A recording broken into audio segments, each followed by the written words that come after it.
The illegal elbow. Elbow techniques. This is the elbow. An elbow from here. I'll throw the elbow. Yeah, the illegal elbows. All right, people, we're back, man. Illegal Elbow Radio. Another exciting episode for you guys, man. This is Brian from Illegal Elbow Radio, Illegal Elbow on Twitter. And this is Dan from MMA Aftermath on Facebook and Twitter. Kyle Kingsbury coming in here against the guy that called out on national, what was it? MMA Live, maybe? MMA Live, I think. Inside MMA. Never heard of this guy before, but he just quit his car washing job a couple days ago to come do this interview because who got injured? Who was it? It was supposed to be...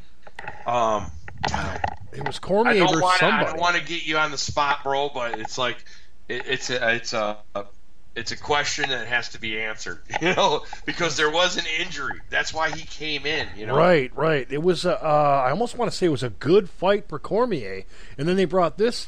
Hendo? No, not Hendo. Was it Rashad? Hendo. Was it Rashad Evans?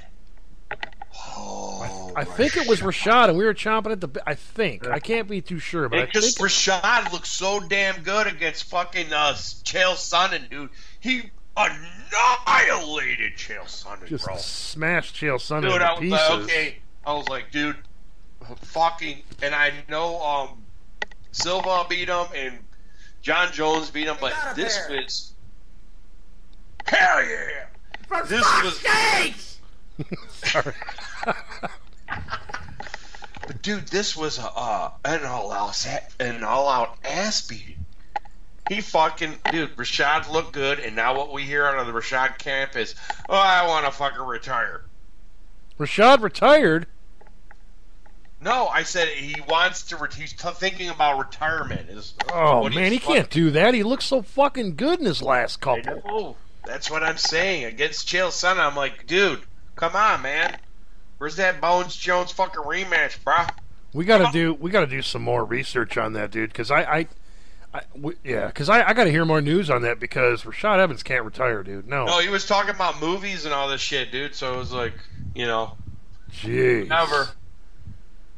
That's cool, dude. Whatever, but you're not Michael against Chael, and I want to see more fucking. Because I wasn't a big Rashad fan, but after I seen him kick the fuck out of Chael, I was like, dude, Rashad is back. He's not coming in grabbing his nipples and, fucking all this other shit. He wants to fucking actually fight. So I was like, yeah. Shit. I was pissed when, just that thought right there pisses me off. Because it's like, wait a minute, you're not Michael J. White. Take it easy, man. Fuck the movies, man. You're fucking doing great right now. Why go to movies? That doesn't make any sense to me, man. Do you know where you heard that at? What news site?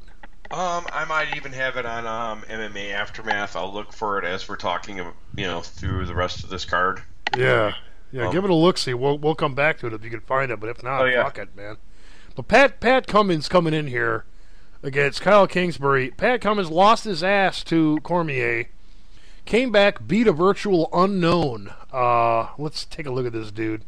A virtual unknown. I don't want to take a lot away from the guy, though. The guy's got 3 knockouts, 2 submissions, 1 decision in his win ranks. He's got 1 loss, and that's to Pat Cummins. So that was his first fight in UFC. He fought in Legacy, Extreme Combat, a couple other different places. But we don't know a shit ton about this guy. We don't know anything about this. But we didn't know anything about Pat Cummins either before he got in here, and Cormier helped him to get in with the whole mock showing they did in the on Inside MMA. It just seemed to me like it was all planned out. We both called that. It was all planned out. It was stupid. We were even calling like people from WWE coming over and giving plot lines.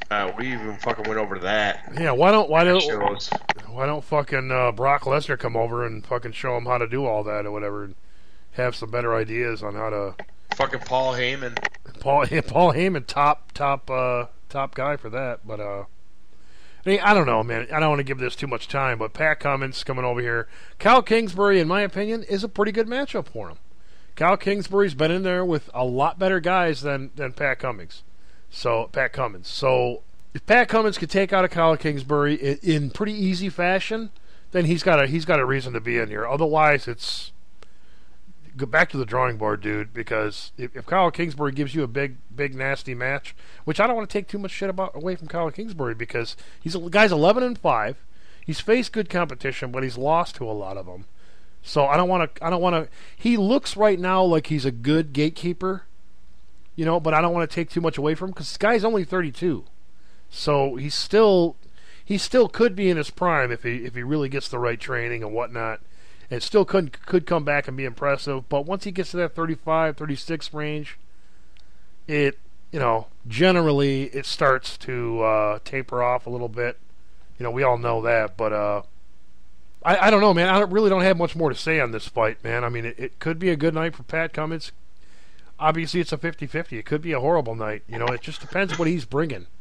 And all we really know is he's a decent striker, decent to good striker, and a good wrestler. Other than that, man, this guy's very new in the game, and well behind a Kyle Kingsbury. So I'm almost half tempted to pick Kyle Kingsbury just based on his experience. But yeah, you know what? I'm leaning that way too. And Cummings, great guy.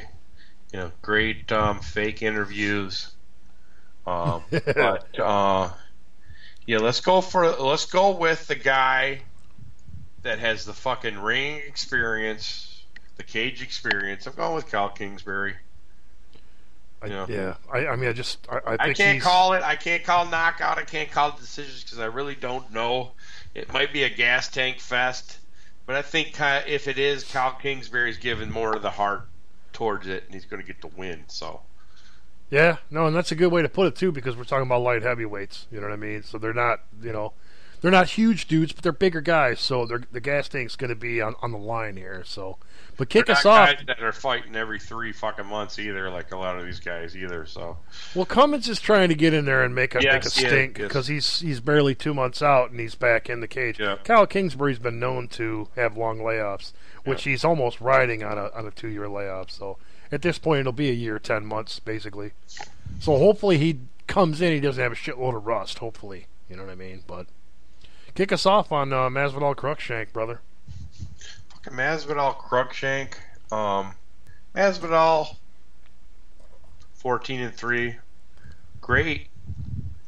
But we're coming in against a guy that I would consider almost next level. And we're going to be doing our next level show.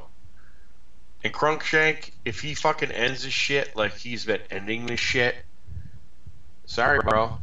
We're talking about fucking Eric Koch, first round TKO, knockout. Fucking Mike Rio, second round TKO. He had a fucking loss before that, and then Eve Edwards he fucking beat. I think he's getting better. Is what I'm trying to say. He's getting better. His timing is great.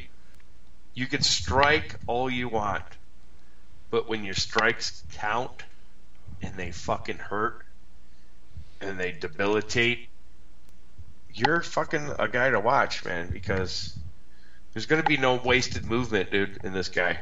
It's going to be power, it's going to be accuracy, and you might get knocked the fuck out. So I got Cruikshank. I think it's a good matchup for Cruikshank. You got two fighters that are very similar in how they do things. I think we got to look at some resumes here a little bit. I got two different sites having Masvidal at 26-8. So he's almost got double the experience of a Cruikshank, which doesn't, Yeah, you got it. You're right. Masvidal was what was it, 14 and somebody has him mentioned at 14-3 or something like that, or 14-3. But yeah, I got Masvidal at 26-8. So it's like double the experience almost. 15-4, excuse me. Cruikshank, you're saying it's 15-4, yeah. Masvidal 26-8 is a lot more experience, but one thing I'll say about Masvidal, man, is I love the dude's style. And when he's on, he's fucking on, and he will ruin some dudes. He's got a real. These guys both have very similar styles. That's what makes it such a tough fight to call because they both have great. You know, Darren Cruikshank, his whole family has a history of karate. I mean, they're just the entire family's. Yeah. A karate family. Representing the D. Right. Yeah. Absolutely, man. Our backyard. So, it's awesome. It's an awesome matchup for Darren to test himself, and I could see, and I'm going to say 50-50. I could see this fight going either way, man. I could make an argument for Cruikshank, and I could make an argument for Masvidal, man. So I'm not even going to call it because I got a tremendous amount of respect for both of these guys, but I think it can go either way for these guys. I think this is such a stink of a matchup. You got some time to think about it, bro. Really? But we're going to have to do another show before that. We're going to do a pick'em show. I honestly can't make a pick because you got guys like Jorge Masvidal beat a Pat Healy, lost to Rostam Kabalov, which Rostam Kabalov's a fucking good dude, man. He's a good, tough dude. That was by decision. He submitted Michael Chiesa. Michael Chiesa looked pretty good. Tim Means is also on this card. He beat Tim Means by decision. So lost to Gilbert Melendez in Strikeforce. Beat KJ Noons in Strikeforce. Beat Billy Evangelista. Lost to Paul Daly. So I mean, he's been in there with some really, not top dudes, but some upper echelon. I should say decent upper echelon when it comes to Gilbert Melendez. But he lost to him by decision. So, and Cruikshank on the other hand, Cruikshank's still on a ramp up. So I mean, this is a good ramp up for Cruikshank. Eric Koch was a sick ass win, dude, and really got this guy cemented on the map. Mike Rio, another nice win, wheel kick and punches. Adriano Martins, he lost to Adriano Martins, straight armbar. So maybe if we see some good submission defense from a Cruikshank, it might just make the difference right there. I'm not sure actually how much Jorge Masvidal's got like 2 submissions. He's only got a couple submissions, and he's been submitted twice. So I mean, I'm not sure on his submission game how good he is. On output, he's only been submitted twice out of 26 wins and 8 losses. So he's obviously got some pretty good submission defense. How good is his submission offense? So it could, if it goes to the ground, it could be a tough game for Cruikshank. So it's really hard to say, man. And like I said, man, Cruikshank. Once this guy finds his range and can land some kicks, it could be fucking devastating for a Masvidal. So, like I said, man, it's so hard to call. Give him any kind of spacing, man, you might be in trouble. And kick for kick, man, this could be a badass fight, man. These guys both karate, dude. These guys both have a 6 strikers game. That's why it's like one of them fights where to me, this could be main event, and just for me. I'm not saying for everybody else or like the fair weathered fan that only knows the top 10 guys. This could be a fucking main event fight for me. You know what I mean? So this is gigantic for me. If anything else you got to say on it, man, otherwise let's move along. No, man, that's basically for Masvidal basically climbing another notch in the ladder, and for Darren Cruikshank it's like fuck everybody, you're on notice, I'm here. So that's the kind of win it's going to be for each of these guys. Yeah. Really? Yeah. In my opinion. So you got a big up and comer coming at you, and on the other side, it's like I got a good chance of knocking this guy the fuck out. So this is going to be his little fucking his little upstart greenhorn shit. It's a great matchup for both guys because something can be said for Jorge Masvidal beating Cruikshank. And a lot can be said for Cruikshank beating Masvidal because, I mean, Cruikshank's not ranked yet, I don't believe, and neither is Jorge Masvidal. I could be wrong about that. Jorge Masvidal 14th. 14th. Okay, well there we go. That's a big fight for Cruikshank because I know Cruikshank's probably not in that 10 to 15 range, right? Unranked. So being unranked, man, this is a big fight for him, man. You know, and deservedly so. I mean, Jorge Masvidal's been in the game a little bit longer, so it's a ramp up for him. But lately, we've seen Derek Cruikshank look a lot better than a Masvidal, in my opinion. So, but it's a little bit different in competition. So that's why I think it's so sick, man. Because if Cruikshank can get on this scene right here and make shit happen, I'm looking for a highlight reel on Cruikshank, but that's me.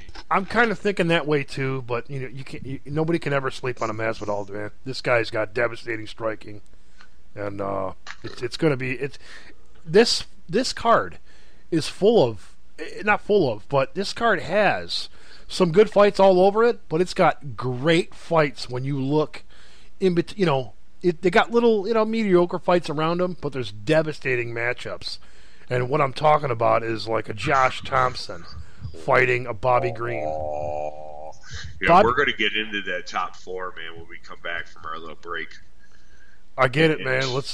Let's do a break because we got some serious shit coming up here, man. Yeah. Oh yeah. It's look forward to chomping at the bit, and when it happens, it's edge of the seat. So we'll be back with that. We'll be back.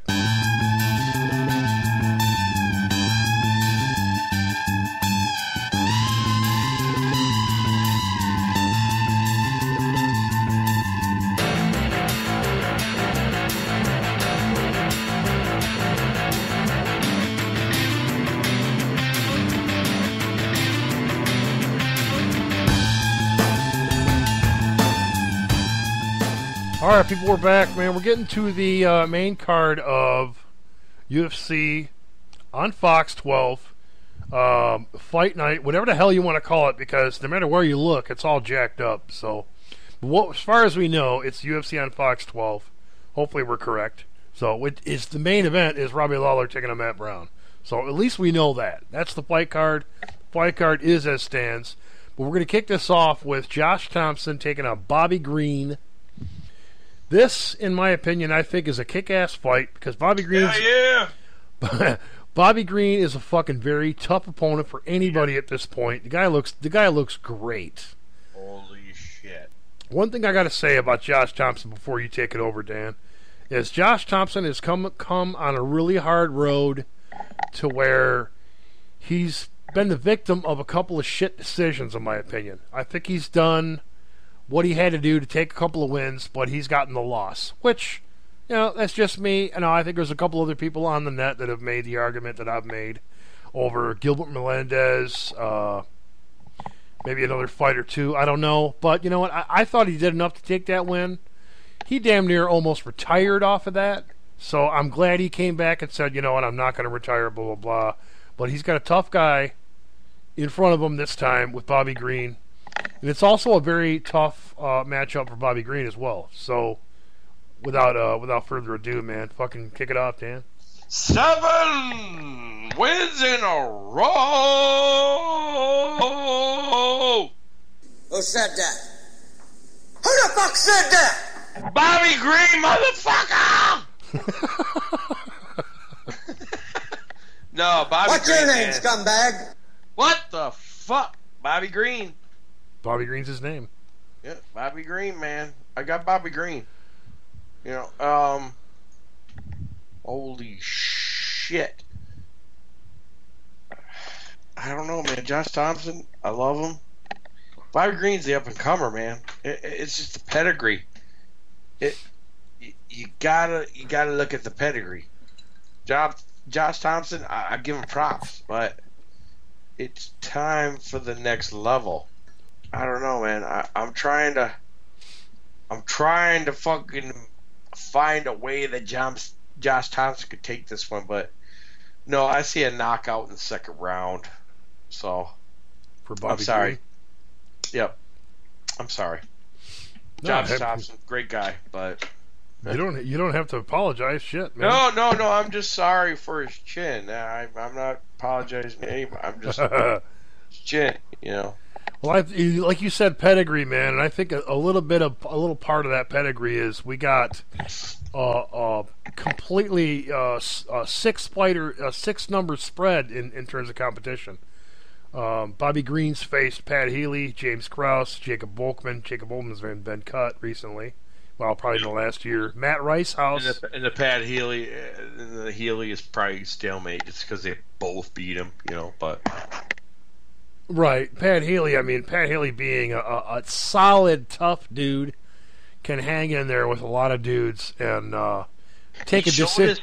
He showed us this in his last fucking outing, and you were like, dude, Pat Healy was there up until the end, it's like, whatever, Yeah, he takes a lot of decision losses. But he's got a great wrestling game, in a Pat Healy. But when it comes to Bobby Green, 22-5, man, there's nothing to fucking, there's nothing shake to a stick at. Yeah, there's nothing to be upset about. This guy is fucking top notch. He looks fucking great. But Josh Thompson, I think, has been a victim of some really bad calls. He lost to Ben Henderson. I thought he did pretty good in that fight, which, I don't want to say he won that fight, but I think it was pretty damn close. And we're talking about a top 5 guy. He beat Nate Diaz. He beat the ever-loving shit out of Nate Diaz. Head kick and punches. Beat the ever-loving crap out of Nate Diaz. Nate Diaz went home crying. Back to 209 Stockton. He lost a very... He lost a very close... I thought he beat Gilbert Melendez. I think a lot of people were in Gilbert Melendez was in a lot of people's pockets that night. I thought he did what he did to win that fight. That was back at Strikeforce, 2012. The very end of Strikeforce. Where did they fight? It was Strikeforce Barnett versus Cormier, 2012. It was Mexico. Oh, I don't know where it was. Let me see. San Jose, California, 209 Stockton. No, I'm kidding. But I thought Josh Thompson won that fight. But you know what I mean. I'm sure a lot of people can come out with a good argument. Before that, it's KJ Nunes. Josh won that fight. Kawajiri, he lost. Jay-Z Cavalcante, he won. He beat Pat Healy. So Josh Thompson has faced better competition, but Bobby Green's still a solid and impeccable up-and-comer, with a very similar record. So it's really a hard fight to call. I'm going to give it to Josh Thompson just because I think he's that good a fighter. If they don't give him shit judging and fuck him in his ass like a lot of other guys have, a lot of other judges have, this will be a good night for Josh Thompson.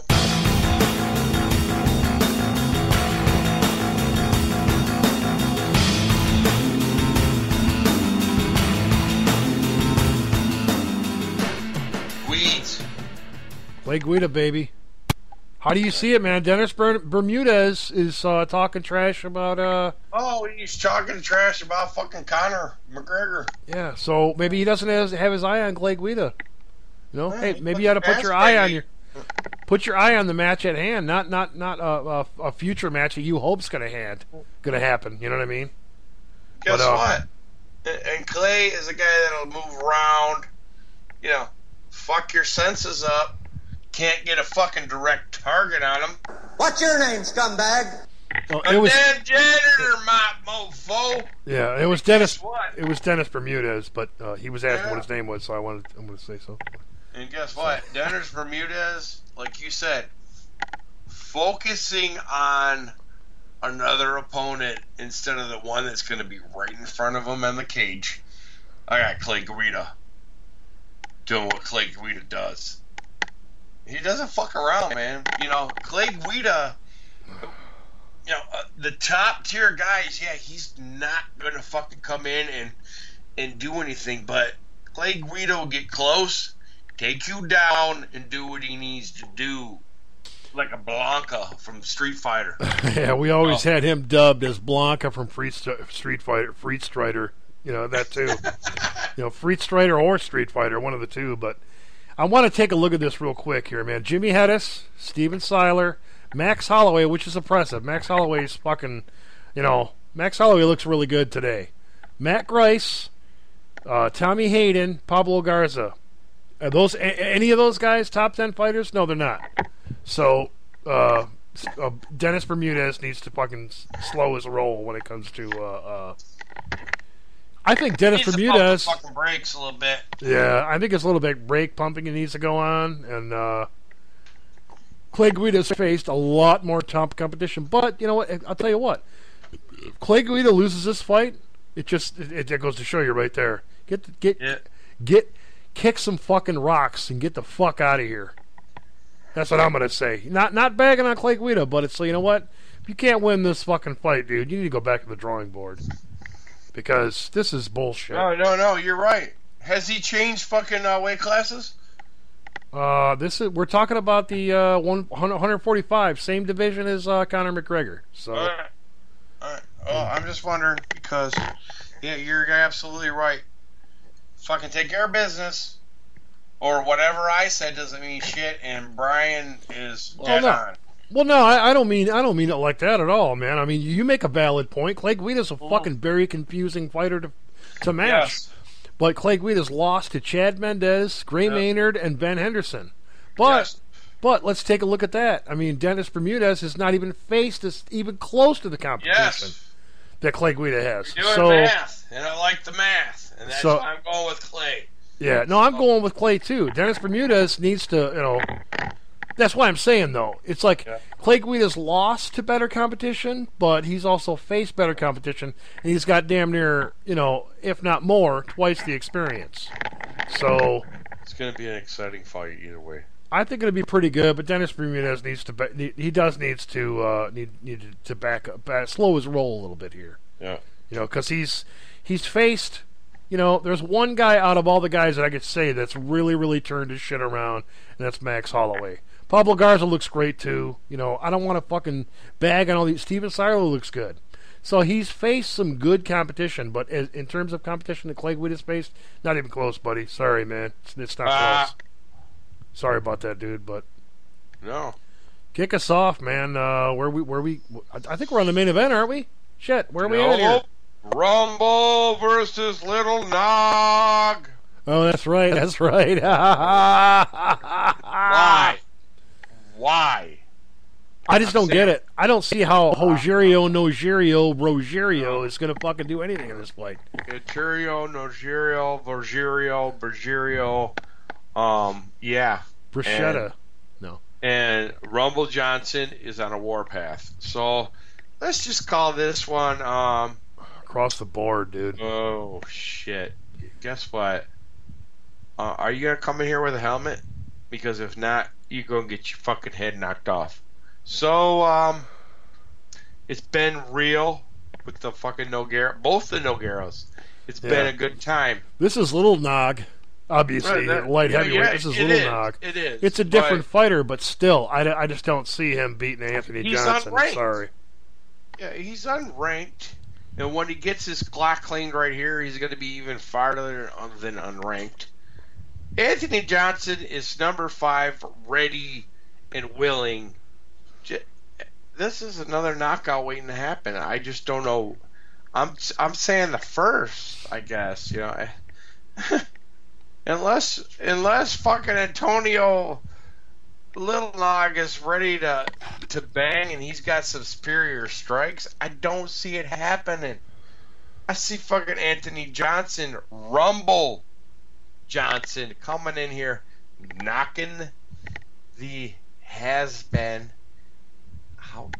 It's knock the fuck out situation, people. Take it over, bro.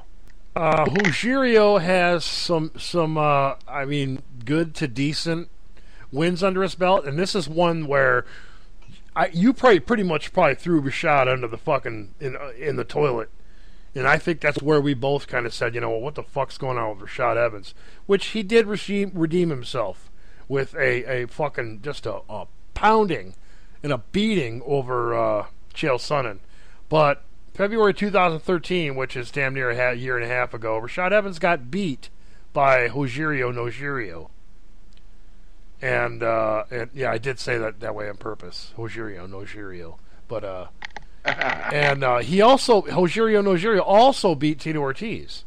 But before that, he lost to Phil Davis. He lost to Ryan Bader. He beat Jason Brills, I still like Jason Brills, but he's in Legacy, I believe, maybe. I don't know exactly where he's at. I gotta check back on that, but beat Louise Kane, beat Deion Starring. I mean, he's beaten a bunch of guys that, you know,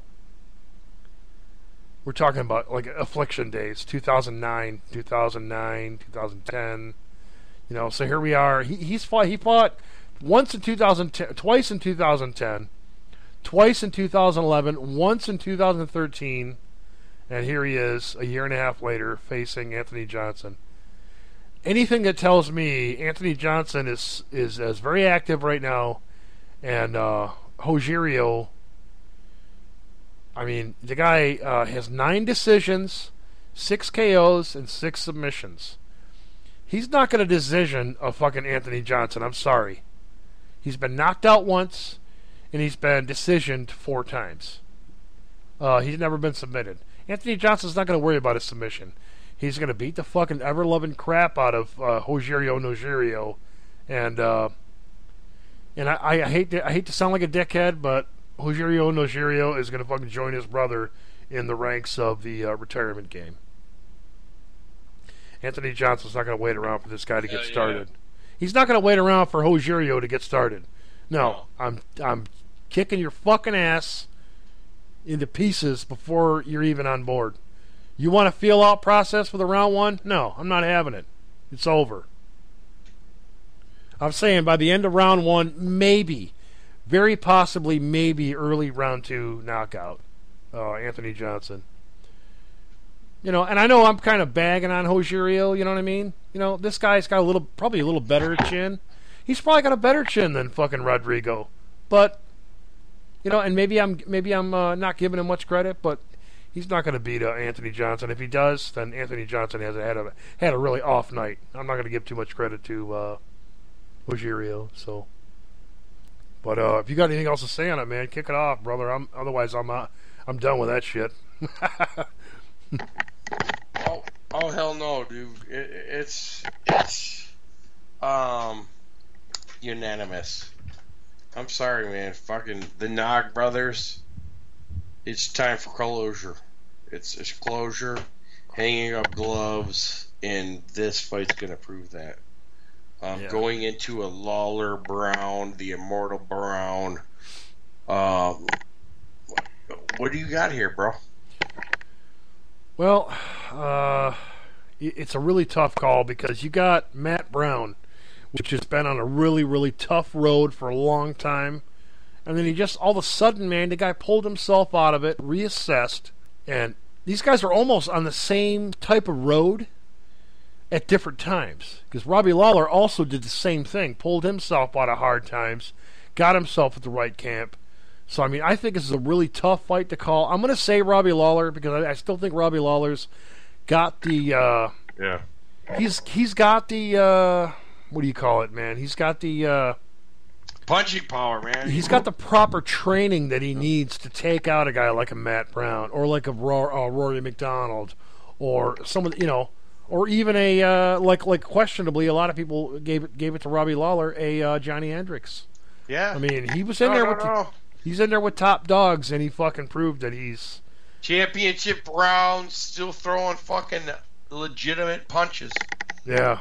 Yeah, I mean, it's, you know, Johnny Hendricks pulled that fight out of his ass and just barely won it, if people want to say that. I thought you know what? Lawler won. And we're going to go back to the champ's going to get it if there's any question kind of thing, you know? Yeah. But Matt Brown is a tough as nails. I'll kick the shit out of anybody. This guy was almost at a losing record. But right now, he's 19-11. I mean, what does that tell you? This guy has kicked the shit out of everybody that stepped in his path.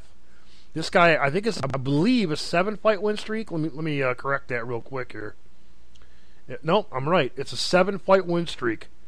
He lost to Zeth Paczynski in 2011, late 2011. Beat John Howard mid 2011. We're talking, 4 years ago here. With Brian Foster, lost to Brian Foster, UFC 123. So beat Chris Cope early 2012. Beat Stephen Thompson. We remember that fight. He was like, dude, this guy's fought nobody. And he came in here and just massacred Stephen Thompson, which is a lot of people were really excited to see this kid come on because he had such a strong karate game. 60-0 in the karate arena, basically. So, and then since then it was Luis Ramos, Mike Swick, Jordan Bean, Mike Pyle, Eric Silva. He's collected all these guys, down from Chris Cope up to Eric Silva, and ruined all these guys. Majority of them are TKO, punches, or any decision to Stephen Thompson. So that says a lot about Stephen Thompson, man. He didn't. What you know? What after that fight, I still got to think. After that fight, he's learned a lot because ever since then he's on a streak of 5 KO TKO wins. His Luis Ramos TKO knee and punches, Mike Swick KO punches, Jordan Mean KO elbows, TKO elbows, excuse me, Mike Pyle KO punches, Eric Silva TKO punches. So and this guy is on a striking fucking terror, man. I mean it's beautiful. Let's take a look over in the area of Robbie Lawler, which there's a bit of a bump up in competition. Not a huge ramp up, but a bit of a bump up, and but it's not as pretty of a streak. In his last 7, let's take a look at it. Adlon Emigov in Strikeforce, 2012, was a win. Lost to Lorenz Larkin, July 2012. Knocked out Josh Koscheck. Knocked out Bobby Volker. Decision Rory McDonald, which Rory McDonald is fucking... Rory McDonald looks second to none in his last fight. I mean, he looked amazing in his last fight. So Rory McDonald, Rory McDonald, Robbie Lawler 2 could be possible in the future, man, if they want to really put a... be awesome. Want to put a stake in the middle of somebody getting a title shot. They want to put a stop to somebody getting a title shot, throw that match on, and see what happens. Then here we go. Johnny Hendricks, a loss, a decision loss, which that was controversial, man. But also came back and knocked the fuck out of Jake Ellenberger. So there's a big, not a big, but a good split with competition. But they both got very close records. You got about a 5-fight difference. Robbie Lawler's got a 5-fight more experience on him. So I mean, but we're looking at Matt Brown. That just right now, Matt Brown can't be beat. I mean, really, this guy looks fucking impeccable. He's taken a big ramp up in competition recently. So I mean, it's one of them fights. Eric Silva. Eric Silva's not a top 10 guy. Robbie Lawler is probably a top 5 guy. So I mean, and Matt Brown's in the 10 range as well. I know he's in the 5 to 10 range as well. So this guy's really stepped up. So I believe Matt Brown is in a 7-8 range, I think. I don't know for sure. I really don't know. Oh, yeah, he's number 5, actually. Number 5. See, he's fucking carved out. Robbie Lawler is number 1 contender, so. Yeah, this is huge. If Matt Lawler... excuse me, let me get back to this here. Name, scumbag. What's your name, scumbag? It's Robbie Lawler. No, but if Matt Brown could pull this win off, it'd be fucking epic for his career. And you know what? I'm not going to put a doubt against it, man. Robbie Lawler is top competition. It will be the toughest test Matt Brown has ever faced. But I'm not going to put anything against either one of these guys because these guys are both epic right now, and I can't make a pick, dude. If I had to make a pick, it'd be Robbie Lawler. But you know what? For me, it's that tough. Yeah, and for me, it's going to be Robbie Lawler. And Matt Brown, he was great, and he showed me big-time shit against Eric Silva. But it also told me weakness, So, Robbie Lawler is bringing it. He's just fucking bringing it, dude. Yeah, he is. He tested Hendricks. He put him to the limits. It's like I can't see a fucking Robbie Lawler Hendricks not happening. So yeah. Matt Brown, great man, great comeback. And even if you do lose, brother, it's going to be something that you'll probably learn off of. But you met your match. It's epic, I got man. Robbie Lawler. Yeah, I think Robbie Lawler right now, I mean, I don't think there's much standing in this guy's way from getting another title shot. I mean, he fucking pretty much, he stood in there the whole night with Hendricks. He stood in there the whole night with fucking Rory. Beating Rory to the punch, which Rory was not a guy that would accept that. You know what I mean? And Rory came back better from that fight, in my opinion. So, who knows? Maybe after this fight, they might, which I think would be bullshit, because I would think Robbie Lawler would deserve a title shot, but maybe not. Maybe they would have a Robbie Lawler fucking Rory 2 for a contender match. Who knows? But I think your speakers are on over there. Sorry. That's all right. That's all right. But I got somebody that wants to say something. Who said that? Who the fuck said that? Oh, sorry. But I think it's an epic fight, dude. It's and I still have it going either way, but obviously as a whole, I'm gonna pick Robbie Lawler, man. Because in a fight like this, if you're really gonna put it on and fucking get serious about it, and who's the best of the best, I think if Robbie Lawler, Johnny Hendricks happens again, to me, Johnny Hendricks is good and he's improving, and we might see a hell of a fight next time around. But I just don't think that with Robbie Lawler's team, nobody's going to be in this guy's way. This guy is so he's fucking down in the belt. To me, this guy is so seasoned. He's been in there with the tops. I mean, he's been in there with guys. He's been in there so long that everybody else that has been in there and that is neck and neck with him, they haven't faced even remotely even close to the competition he's faced in his entire career. So, I mean, this guy has been at adversity from day one till now, and that's what makes him so fucking top-notch right now. And it's just, I think it's just going to be a little bit too much for Johnny Hendricks when they meet. But you know what? Let's not overlook Matt Brown. Matt Brown's still a top dude. We'll see how he fares in this fight. But if you're ready to get out of here, brother, you want to add something to it? No, brother. With that being said, fucking steadfast. God beer.